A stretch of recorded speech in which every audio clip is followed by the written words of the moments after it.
Hey, what's going on, everybody? This is DJ Verrett, the host of Ride with Us. So today I got a fantastic guest, and I want you guys to sit back and just ride with us. How you doing today? Hi, I'm good. Thank you. How are you doing? I'm doing well. And I have a doctor with me, so I'm gonna call her Dr. Hillsman. How you doing today, Dr. Hillsman? I'm doing well. Thank you. So tell us a little bit about yourself. How did the word doctor come into this? Yes. Again, like you mentioned, Dr. Adrienne Hillman, I am a trauma expert.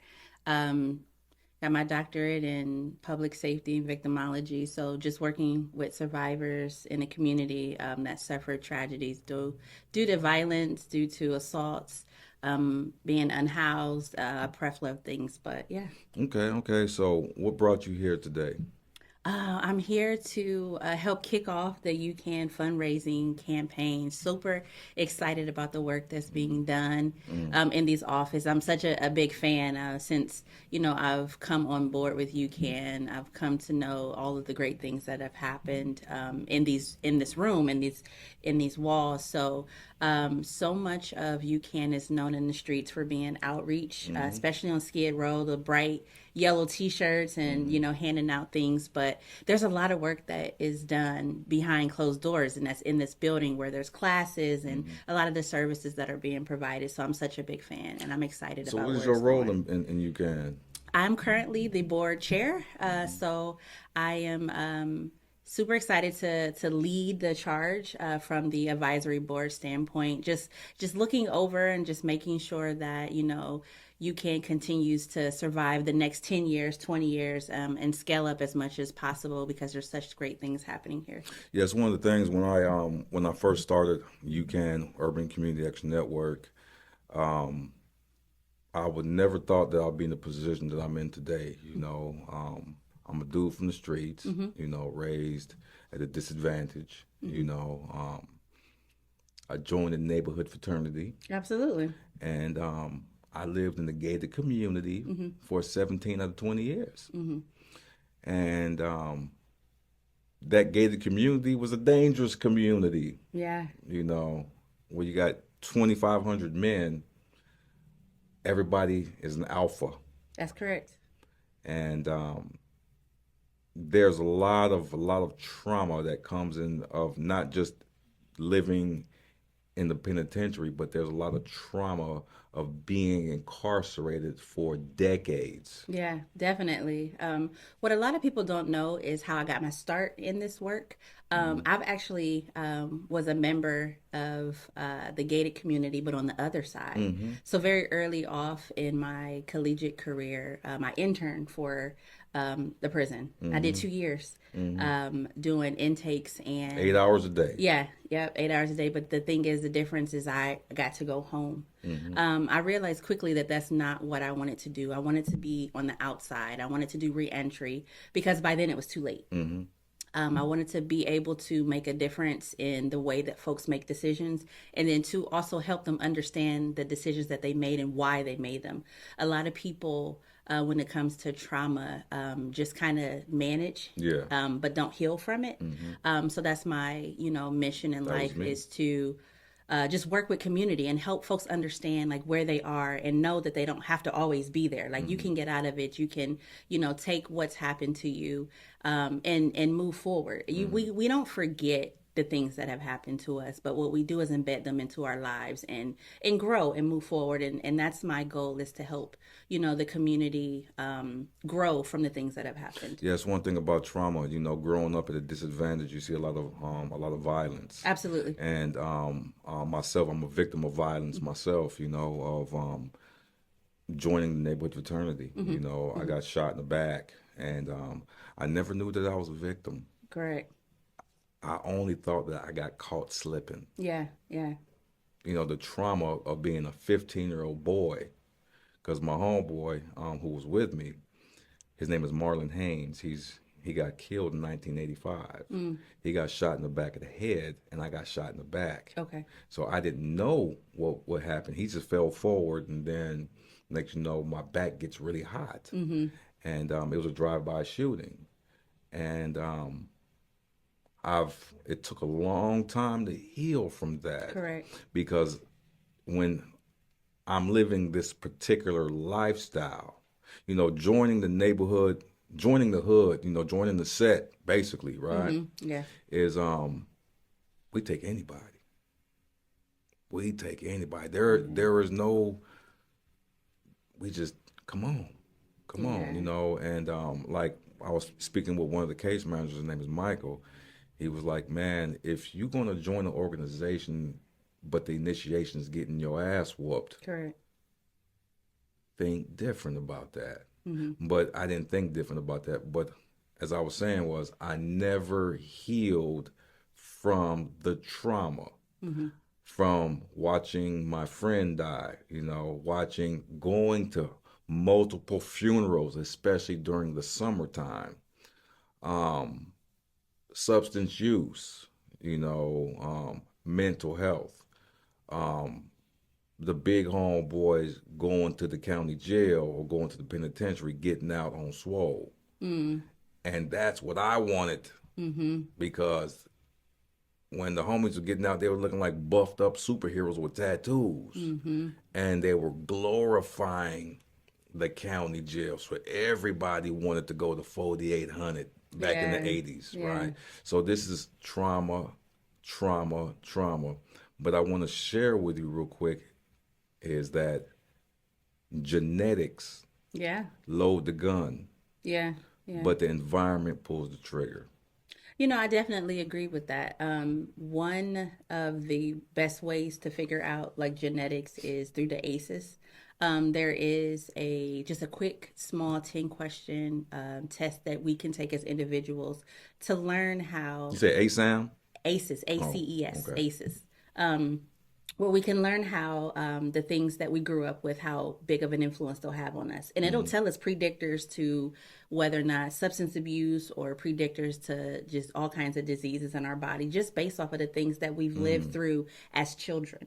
So there's an ACEs, and I had to take one myself. I didn't take it till I was in my 30s. And I realized, like, oh my gosh, my score was so high just based off of where I was from and the things that I've seen, domestic violence and just all kinds of, different things in my childhood that were predictors to a possible outcome. So then I'm like, okay, well, I need to make sure that in my adulthood I look out for certain things because I'm more susceptible because of how I was raised. Yeah. So I use things like that to help folks understand the decision making. Like, we don't blame anybody for the things that have happened in our past. We all have them. So I would just ask, like, so what made you want to belong to, the street club? What made you want to join the fraternity?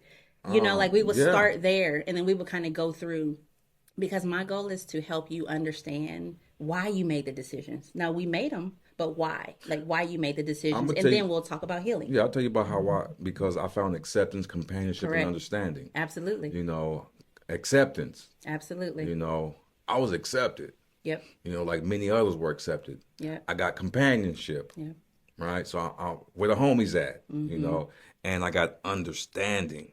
Mm-hmm. Everybody understands what's going on. That's natural. Exactly. That's all natural. It is. But it's just a way of making the decision better, So Yeah. instead of joining that, then what else can we do to obtain Well, those same things? there was nothing, I was good in sports, like most of us were good in sports. For sure. I was exceptional. What you play? I was a boxer. Okay. I used to box for Archie Moore. Gotcha. But when I got shot, I'm left-handed southpaw, and I got shot on this side, and I couldn't throw him anymore.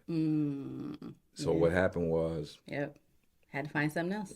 and then rock cocaine came out. It did. We're trying to cheat poverty. Mm-hmm. I started doing that. How good it felt to it sounds distorted, but to be able to put food in the refrigerator and eat good food. It's not distorted. It's just a way of life. That was, but I got other homeboys that I grew up with who were in the exact same circumstances. So after I got out in 2007 and we connected, we were in high school together, even though they were in band. They were in band. They lived in the same circumstances as I, but in high school they were in music band and they became the Far Side. the rap group. So when I asked Imani and Greg, it was like, how come, Greg was like, how come you didn't get involved in this, homeboy? He was like, shit, that shit was dangerous. Yeah. You didn't see that? Mm-mm. Not living it. I didn't see it, Mm-mm. They developed their craft. They were nurtured by the people that they were around, right? But anyhow, what I'm saying is the decisions, I did not have the ability to really rationalize and look what I was doing because I was doing it as desperation. Mm-hmm. I was accepted, had companionship, and everybody in the early 80s was like, get your money. Yeah, I get it. But they didn't tell, there's no warning No. on this lifestyle. You may go to jail for decades, you may get shot and killed, you may get arrested and all this stuff, right? But having multiple arrests for the exact same thing and different things, that means that there's something not functioning correctly in my thinking. And Yeah. that's a mental health issue. Yeah, I mean it definitely is, but I think the great thing about what you said is that now you know. Like now you took the time to do the self work and you're like, I didn't know then, but now I know now so that I can make better decisions. And that's all we want, from community, especially in the work that we're doing in UCAN. Just having a conversation as simple as us just chatting right now can help somebody understand how they could have gotten into a situation or ways of healing where they can get out of something. So, It took a long time, yeah. it took a long time, Yeah, for sure. I didn't glorify the penitentiary when I got out, and I'm like, homie, they're like, how was it inside there? I said it was very, very dangerous, Yeah, it is dangerous. very, very dangerous when you go to the penitentiary. But it was a mental health disorder that I had because like many others, we will make the wrong decisions. So I'm rationalizing that the business that I'm in, even though it's illegal, I'm rationalizing, saying that it is okay. Yeah, I think the great things about intervention groups, like our interventionists that are out on the streets, is that now folks have the option of listening to this before they make, bad decisions or, being able to understand that, prison is not the coming out looking all buff with the tattoos. Like that's really not, that's about survival and what that actually looks like. So, back in the day, we didn't This was have none of all that. black when I got Yeah, out. like Now look at this. This is all right, gray with all now. all the Yeah. work that's being done. But now there's a little bit more options. Now for folks instead of ending up there. But there's so much more work that needs to be done, and I think that's why we're here. That's one thing about it, because you're a trauma expert, and the trauma that happens inside them 40-foot walls, Yeah, it's they barely touch it. yeah. So Isolation is huge. yeah, they very rarely a victim of violence in the penitentiary. They're not really treating that trauma. Yeah, What they do is they lock you up and they transfer you to a different and you institution. sit with it.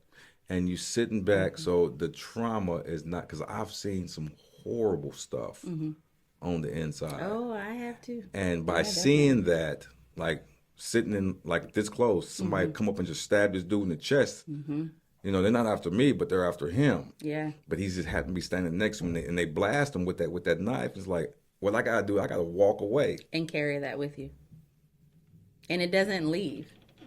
Yeah. It doesn't leave. So, but then getting out of that environment, coming back into society. Reintegration is a big piece. If you don't have that support, you can easily go back. That's why recidivism is so high because reintegration support is needed. I mean, there's so little that's out there that's working, and we need funding for it. Yes. To continue to keep it going. But we see a lot of our folks that just go right back because of the lack of support. I mean, you come out thinking that life is the same way as you went in, and it's just very hard to comprehend, a new way of thinking, a new world. We got cell phones now. We got all kinds of different things that in the world is constantly changing with cars that are driving themselves. You can get a Yes. cab to take you somewhere with no driver. Yeah, yeah, it was totally crazy. You Yeah. know, it's trauma. It's trauma informed. There's no trauma informed care. There's a lot of stuff. Yeah. Like when I got out, you know, it was a totally different environment because I go in 1990 and I get out in 2007. You know, so they got laptops and lattes now. That's right. Correct. And Green juice and you everything. know, Yeah. so it's my PO told me, he's like, you are going to go back into the penitentiary within 180 days.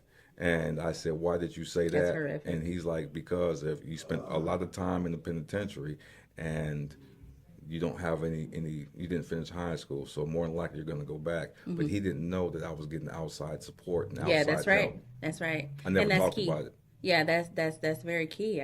For any type of support in reintegrating, especially I would say over 5 years, anything over 5 years.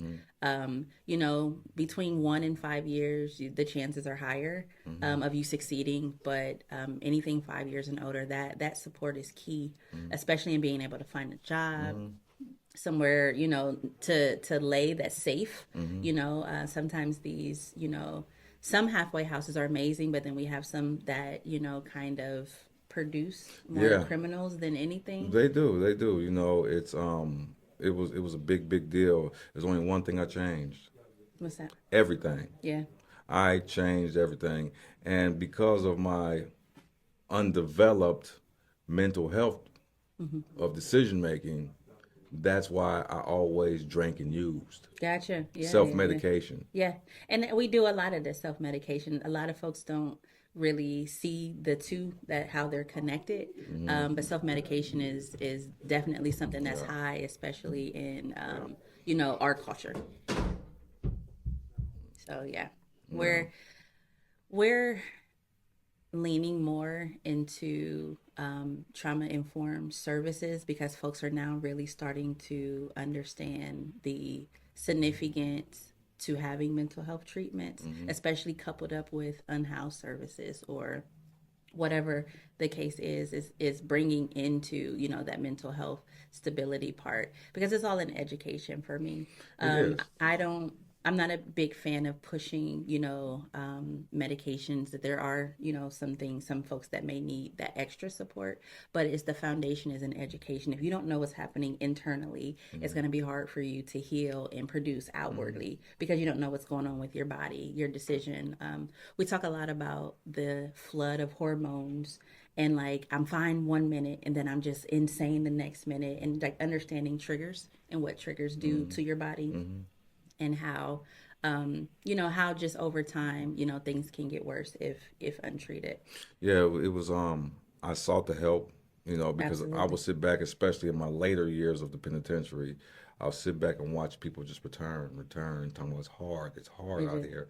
And then so when it was my turn to get released, when I touched these 10 toes down back in society, it was I felt like I was asleep for a long time. You know, so I get out and I actually raised my hand and said, I think I need some That's amazing. some help, you Yeah. know, and then which was free, and this is what they're supposed to do. I had to ask for the assistance because I'm not afraid of the penitentiary.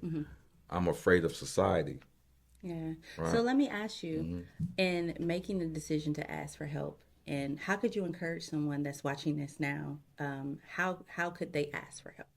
Raise your hand, you know, and this is why I needed to see it. You know, I had to take the first step. And so when I work with men and women who are incarcerated, who get out, that's what you can is about. You know, it's about you can make a difference, you can rebuild your life. And they asked me, what did you do, DJ? I said, for real, I raised my hand. I said, I need some support. I need help. That's right. I'm an addict. I'm an alcoholic. I like drinking and getting high, and I like doing illegal things. Correct. Yeah. You know, for some money. You know, and I don't want to do that no more because I knew that for some reason that it was a small belief inside of me that I can do way better than I used to do. Yeah. Yeah. And so sitting at the bus stop, and it said, become a drug and alcohol counselor. I said, I know about drugs and alcohol. Yeah. Yeah. Expert. So I went and signed up. And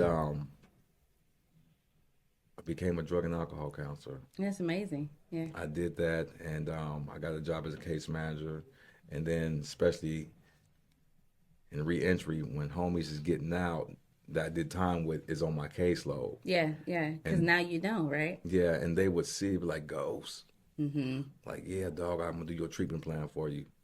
Yeah. Like, damn, we used to get loaded together. I'm like, yeah, I know. We used to walk the track, buff iron, do all that. But But now, you're the example now. You've walked the path that they can now see. yes, and that was the start of something. Absolutely. They were like sitting on the opposite side of this table, and they were like seeing me as their case manager that we used to walk the track together Yeah, with, getting money. That's and right. doing what we were doing, and that inspired them. But that also kept me in. They thought I was helping them, but it was inspired me to keep moving keep moving forward. forward. You dig what I'm Absolutely. saying? So Yeah. by doing that and getting more education, I began to work as from case manager, counselor, director, clinical supervisor for the Department of Corrections Reentry That's Program. beautiful work. Hmm. And after that, I would still see the people coming in and revolving. Yeah. And I said, there's something that I can do. So one day, my supervisor says, how come you don't start your own program? And I said, you know what? I know the ins and outs, but I don't know how. And he told me, you can. Yeah. You can figure it out. And that's You how I did. started Urban Community Action Network. That's right. That's You right. know, Well, so thank you for being that example. well, so that's what I'm about. I'm just a servant to the community. That's right. And especially with like substance use, mental health disorders, um, housing. Housing is a big thing. So I look at it like this, Dr. Hilsman, is if mental health disorders is not treated and sustainable, that person is going to go back to substance use. Yeah. So we can build homes and houses and housing. So those outdoor encampments, if the mental health is not treated, will Has to become indoor encampments. Correct. And eventually they will definitely lose that apartment and go back to homelessness. So I Correct. think key factor is not housing or substance use. I think it's mental health. What are your Mental thoughts on health. that? Absolutely. That's what I was alluding to earlier. You have to incorporate mental health into, because it's all decision making. I don't think anybody raises their hand and says, I want to be on the street. It's all in decision making. It's all in the trauma. It's all in what's happened before and helping people understand why they're making the same decisions over and over. I use the example of, somebody just trying to quit smoking. They try to quit and then they go back to it, and they trying to quit, they go back I'm to gonna it. hit. I'm gonna hit a couple times. I got you. And then they break the cigarette, and Yeah. they do all the I'm just gonna different hit it a couple things. times. That's right. But for me, Yeah. it's just a question. Yeah. Like, what is it doing for you? Like, why do you feel like you need it? And then we'll just go down that road and we'll start talking about it, and you make the decision. It's like, enjoyable. I don't enjoy this anymore. I Mm-hmm. actually am just doing this just because this is what it's actually doing to me. And then with education, you Mm-hmm. make better decisions. Yes. I'm never going to take a cigarette out your Yeah. hand. But what I'm going to do is like, they got such and such in it. That's embalming fluid. Mm-hmm. Yeah. Or that's this. I'm going to just let you know all the information. You Same make the thing. decision for yourself. But it's just all in education. It is, Right. and I've been had that question a gang of times. Like, for man, sure. like, I'ma keep man, asking you. I used to smoke Sharon back in the days. I was embalming fluid. You know what I'm saying? Right. So this is the healthier version of it. I got you. But yeah, I got I totally dig it, and Yeah. and I understand that concept. Yeah, mental health for And, sure. Gotta ask those hard questions. Mm-hmm. We have to be able, and in a safe place. That's the key thing too, is that we have support out there, but we don't have people that look like us doing it. Yes, yes. That's My- why I'm out there on Skid Row, Yeah, like on like- Figueroa too. My culture and my background is not like everybody else's. Mm-hmm. Like how I grew up, the things that I seen, the things that I see now, Mm-hmm. I'm able to stand as a representation of like, hey, I grew up just like you. The stuff that you seen, I seen it too. Like, dang, that's what happened in your house. Like, we got it 10 times worse too. But then I'm still providing the service. I'm like, okay, so now we got that established. You know that I understand what you're going through. So let's talk through it. And it's creating that safe environment. So I encourage folks that are looking to go into the field, jump into it, because we need more folks like us to help coach people through hard times. Want to hear something funny? Yes, that's it. I'm a servant to the community. I'm a servant to Skid Row and Figueroa So the work, the work that I get a chance to do out there. Guess what my nickname is now on Skid Row. Okay, I knew what it was before. I have no idea what it is now. Now the homies used to call me Ghost. Right, I knew that. You know, family friends call me DJ. Yeah. My folks on Skid Row, because I go Skid Row so much and I'm That's down right. there providing services, they call me Pastor. Okay, I see it. I'm walking down the street and I pull up and I'm walking and I'm like, hey y'all, like, hey Pastor. I'm like, I see it. did you just call me Pastor? Yeah, I see I'm it. like, why you calling me Pastor? It's like, because you're doing God's work. They holding you to that standard, that higher standard. I get it. I love it. Yeah, I'm like, man, this stuff is blowing me away. You calling me Pastor, but it's and then another thing, is a lot of violence down there. So that's why, with adequate mental health support and services, it's they can rebuild their lives. But there's another area of Los Angeles that needs support because there's a lot of trauma going there. It's Figueroa. Now the crazy thing about it is Figueroa been like that since I was a youngster. Yeah. I know there's tons of folks that would love to get down there and do work. It's just a matter of getting other people to take it serious. Because, like you said, it's been going on since you were a youngster, so they don't think that there's another way. They don't see that, there's a path clear to be able to, get through that. But I do a It's lot of work it's in, a in human hustle, trafficking. So it's a lot of money in that. but they not So getting none of it. none of it. Absolutely not. None of it. None of it. So, yeah. So Figueroa and a couple of other different corridors is, a lot of the time I spend is just, again, educating folks. I can't walk up to somebody and tell them, hey, it's a better life out here if I don't have the resources to give them to go get it. And that's the part where I feel I don't like cheating people. That's right. You Yeah. know, Always be honest, for and sure. and one thing about having nonprofits, man, you guys watch this, man. Go to our website, man. Please donate because we cannot stop the work. For sure. It's like I feel like I'm cheating, especially these young kids on 107th Street Elementary School. They're like, DJ, you coming back? Mm, mm, And I gotta say, yeah, I do go back. mm-hmm. Not as frequent as I used to because the funding Mm-hmm. ran out. So I cannot go back there and I feel like I'm cheating them because they look forward to me coming down there. Yeah, so talk to me about the money. So if you had a wish list, what and the donations poured in, what would you use the money for? I would use the money for capacity building. Mm-hmm. I will hire more staff and we can have a bigger place where we can actually do the work, Mm-hmm. continue the work. I will have temporary interim housing and they can stay there for 6 months, Yeah, it'd be six amazing. 6 to 9 months for free. Mm-hmm. Attend all the cognitive behavioral therapy groups, Mm-hmm. address all the issues, save 85% of their check, teach financial literacy, and at 7 months, begin to transition them out into their own place where they can maintain because they got 7 months of sobriety, 7 months of working. Um, they're gonna accumulate 18 checks. 85% of their That's checks awesome. will be deposited into an account. So by the time at 9 months, Yeah. they have financial security. They're strategic. They've been coordinated. Now they have enough. They will have more money than most people have in their savings account right Yeah. now.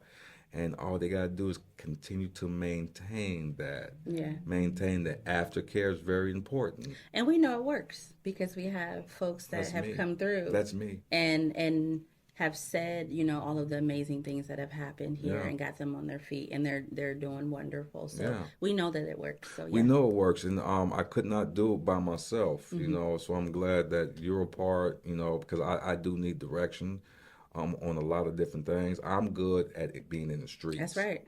That's right. I'm really good at being in the Yeah. streets, and just being the face and being approachable by potential clients. I do got some education, which Absolutely. I do rely upon, Mm-hmm. but some other stuff dealing with PsyD master students that are willing to come do their hours. Yeah, for sure. Internships, Their definitely. internships are very Yeah. important. So Yeah. this is the important stuff that UCAN does, and we want y'all to Of course. ride with us through all Let's this stuff, go. man. So this is what we're doing. But yeah, it's there's so much to do in this community, not just in Los Angeles, California, but around the world. Absolutely. You know, and one of the things is I travel a lot, and for some reason, it's always the communities that look like me that are low income, high crime. That part. That part. Absolutely. And I'm not just saying that, you know, that's an actual fact. It is a fact. It's a fact. I've been to Panama. I've been to Brazil. I have a house in Brazil. Yeah, correct. I've been to the Caribbeans. Yeah. I've been to a lot of different places, and every time I go to the low income, high crime, everybody in that community looks like me. And it's violent sometimes, and people just turn a blind eye to that. Mental health, people walking around begging for food, mental health, Yeah. sleeping on the sidewalk. That is an epidemic.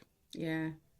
I think it's if we look at like unhoused from a like a different prong approach, like a 4 or 5 prong approach where you got substance abuse, you got mental health, and the different layers, the trauma and the different layers that's stacked up. I think you have the making of a beautiful program. Well, And that's what we do here. That's what we do here. That's That's exactly that's what we do do here. you So know? you don't deal with just the one issue of being unhoused. There's different prongs and there's different players and resources that you send folks to that helps them make, you know, those better decisions as a whole. So I'm very excited about UCAN, the work that's being done here. Ride with us. Come on, Yeah. y'all. Y'all got to ride with us because Yeah. we can do it, but we can't do it without your support. So y'all got to ride with us because UCAN is making a difference. But we can do some major Oh, stuff. absolutely. Yeah. Absolutely. And it's definitely a fun time.